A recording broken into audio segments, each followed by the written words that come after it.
চাওক মোৰ ইয়াত একো ক'ব লগা নাই। হাগ্ৰামা মহিলাৰী বহুত ডাঙৰ মানুহ, তেখেতৰ চিন্তাটো মানে আমি ঢুকি নাপাওঁ।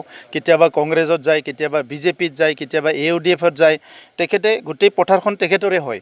চ' তেখেতক হয়তো ঈশ্বৰে এটা দায়িত্ব দিছে যে তুমি যোৱা মানে পৃথিৱীত যাই পেলাই তোমাৰ ইচ্ছামতে কাম কৰা।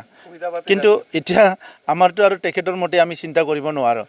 আমি ৰাজনীতিত আহিছোঁ এটা উদ্দেশ্য লৈ পেলাই, আৰু মই আগতো কৈছোঁ এতিয়াও ক'ম, মানে ৰাজনীতিটো মোৰ নিচাও নহয়, পেচাও নহয়, জীৱনৰ উদ্দেশ্যও নহয়, লক্ষ্যও নহয়। সেইটো এটা প্ৰজেক্ট মাথোন, এটা প্ৰজেক্ট সমাজখন আগুৱাই নিয়াৰ কাৰণে, ভাল এটা শাসনযন্ত্ৰ ৰাইজক মানে তুলি দিয়াৰ কাৰণে, দুৰ্নীতিমুক্ত এটা চৰকাৰ মানে ৰাইজক দিয়াৰ কাৰণে, আৰু সঁচা অৰ্থত উন্নয়ন কৰাৰ কাৰণে যিটো চৰকাৰী দায়িত্ব, সেই দায়িত্বখিনি কৰি পেলাই ৰাইজক ভাল এটা পৰিৱেশ গঢ়ি তোলা। আমাৰ নিবনুৱাসকলৰ, ছাত্ৰ ছাত্ৰীৰ সমস্যা, খেতিয়কসকলৰ সমস্যা, এইবিলাক সমস্যা সমাধান কৰি আমাৰ অঞ্চলৰ ৰাইজকো ভাৰতবৰ্ষৰ, বিশ্বৰ অন্য অঞ্চলৰ নিচিনা আমি আগুৱাই নিব লাগে। সেইটো লক্ষ্য লৈহে ৰাজনীতি আহিছোঁ। গতিকে আজি হাগ্ৰামা মহিলাৰী বিজেপিত যায়, ক'ৰবাত আকাশত যায়, সেইটো তেখেতৰ কথা।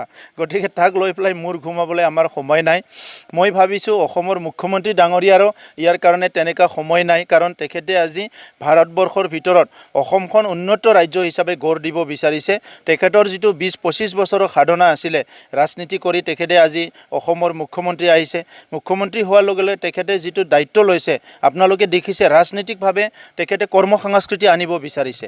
ৰাজনীতিক নেতাসকলক লৈ পেলাই, আজি কেবিনেটক লৈ পেলাই প্ৰতি বুধবাৰে মিটিং কৰিছে, 24 ঘণ্টা অফিচ কৰিছে। এটা সময়ত আমি শুনিছিলোঁ জাপানত মানে মানুহবিলাকে 18 ঘণ্টা মানে কাম কৰে। এতিয়া আমাৰ অসমত তেখেতে দায়িত্ব লোৱাৰ পিছত আজি অসমতো তেখেতে 24 ঘণ্টা তেখেতৰ নিজৰ অফিচটো খুলিছে। গতিকে মুখ্যমন্ত্ৰীয়ে 24 ঘণ্টা যদি অফিচ খুলিছে, অইনখিনিতো 12 ঘণ্টা অফিচত থকাটো দৰকাৰ আছে। তো তেনেকুৱা নহ'লে টোপনি মাৰি পেলাই অফিচত কোনোবা গৈছে, কোনোবা যোৱা নাই, কোনোবা কাম কৰিছে, কোনোবা কাম কৰা নাই, অসমখন আগুৱাই যাব পৰা নাছিলে। তো তেনেকুৱা সময়ত আজি ৰাজনীতিক যিটো কথা চলি আছে BPFক লৈ পেলাই, BPFৰ কেইজনমান নেতাক লৈ পেলাই, এইটো কোনো মূল্য নাই বুলি মই ভাবোঁ। আৰু তেখেতসকলে আজি কোনোবাই কৈছে যে উন্নয়নৰ স্বাৰ্থত আমি ইয়াৰ লগত থাকিম, তাৰ লগত থাকিম। 17 বছৰৰ উন্নয়নৰ স্বাৰ্থ আছিল নে নাই? সেইখিনি সময়ত যে গোটেই দুখীয়া মানুহৰ পইচাবিলাক খালে, আয়োৱা ঘৰৰ পইচা খালে, জব কাৰ্ডৰ পইচা খালে, উন্নয়নৰ নামত কোটি টকা লুটি-পুটি খালে, সেইখিনি সময়ত উন্নয়ন ক'ত গৈছিলে? গতিকে আজি ৰাইজে চব বুজি পায়, স্পষ্ট বুজি পায়, তাত ক'ব লগা একো নাই। কিন্তু তেখেতসকলে নিজৰ ৰাস্তাটো নিজে লওক, ইয়াৰ আমাৰ ক'ব লগা নাই। ক'ত যায়, ক'ত নাযায়, কি কৰে, কি নকৰে। কিন্তু এটাই মই আহ্বান কৰিম যে আগৰ নিচিনা লেতেৰা ৰাজনীতি কৰিব নালাগে। ইয়াত মানে যোনটো পাৰ্টিতে নাযাওক কিয়, সেই পাৰ্টিত মানে ডিভাইড এণ্ড ৰুলবিলাক কৰিব নালাগে, লেতেৰা ৰাজনীতি কৰিব নালাগে। আৰু শ্বৰ্টকাট যিটো পইচা কামোৱা, সেই ৰাস্তাটো যাতে বেলেগক বুজাই নিদিয়ে। BPFে যি কৰিলে 17 বছৰত, মই সেইটোৱে আহ্বান কৰিছোঁ, BPFৰ কোনো পালি নেতাই যাতে শ্বৰ্টকাট পইচা কামোৱা ৰাস্তাটো, দুৰ্নীতি কৰা ৰাস্তাটো বেলেগক শিকাই নিদিয়ে। NIAৰ হাতত গভৰ্ণমেণ্টে, অসম গভৰ্ণমেণ্টে কিছুমান কেছ দিছে, আৰু NIAৰ হাতত বহুত কেছ তথ্য অলৰেডি আছে বিভিন্ন ডাঙৰ ঘটনাবিলাকৰ।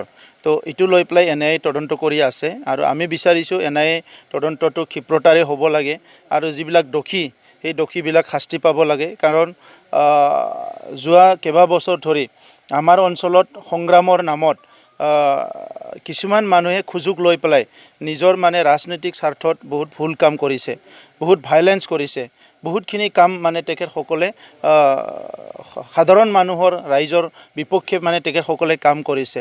ল' অফ দ্য লেণ্ড যিটো আছে, দেশৰ আইনটো তেখেতসকলে চেলেঞ্জ কৰিছে, নিজৰ হাতত তুলি লৈছে।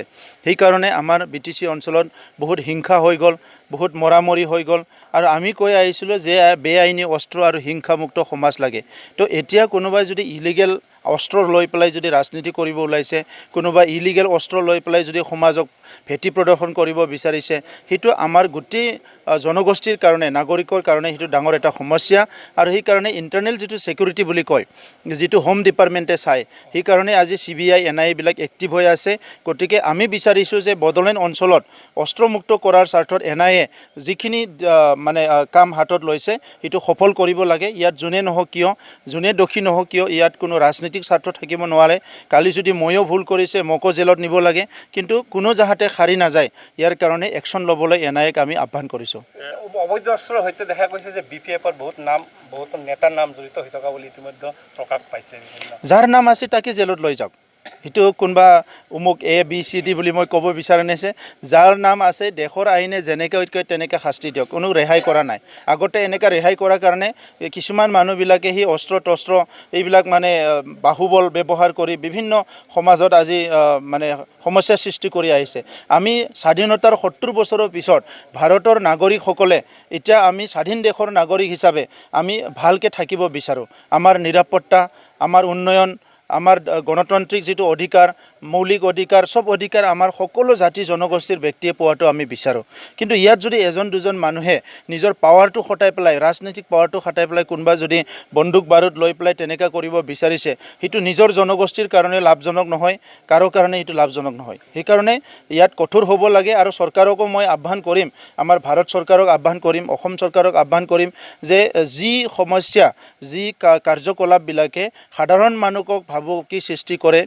নিৰাপত্তাহীনতা কৰে তাত কোনো যাতে কম্প্ৰমাইজ নকৰে যেনেকৈ আজি ড্ৰাগছ অসম চৰকাৰ মুখ্যমন্ত্ৰী হিমন্ত বিশ্ব শৰ্মা ডাঙৰীয়া দায়িত্ব লোৱাৰ পিছত আজি কৰোৰ টকাৰ ড্ৰাগছ ইয়াতে মানে ধৰা পেলাইছে সো সেই ড্ৰাগছখিনি যেনেকৈ জব্দ কৰিছে তেনেকৈ বাকিখিনি যেটো এন্টি সোশিয়াল কামবিলাক হৈ আছে হিটোটো আমি একশন ল'ব লাগিব আজি ড্ৰাগছৰ কাৰণে আমাৰ বডলেণ্ড অঞ্চলতো 4টা জিলাত বহুখিনি যুৱ তেখেতসকলৰ ভৱিষ্যতো বিনষ্ট হৈ গ'ল তেখেতসকলে শাৰীৰিকভাৱে অক্ষম হৈ গ'ল ড্ৰাগছৰ এফেক্টটো আমাৰ তাত বহুত বেছি হৈছে সেই কাৰণে ড্ৰাগছৰ লগত কম্প্ৰমাইজ কৰিব নালাগে ঠিক তেনে ধৰণৰ আজি বেআইনী অস্ত্ৰৰ কাৰণে আমাৰ অঞ্চলত আজি কোনবা প্ৰফেসৰক আজি ৰাতিপুৱাহে 50,000 টকা ধন দাবী দিছে কালি কাকবা কিবা কৰিব সেইবিলাক চলিব তেনেহলে আমাৰ সমাজখন কেনেকৈ আগুৱাই যাব সেই কাৰণে ইয়াত কোনো কম্প্ৰমাইজ কৰিব নালাগে আৰু অতি শীঘ্ৰে এই গুটি মানে প্ৰক্ৰিয়াটো সম্পূৰ্ণ কৰিব লাগে আৰু যাক যেনেকৈ পাৰে যিয়ে যি ভুল কৰিছে ইয়াৰ একশনটো ল'ব লাগে সেইটো আমি আহ্বান কৰিছোঁ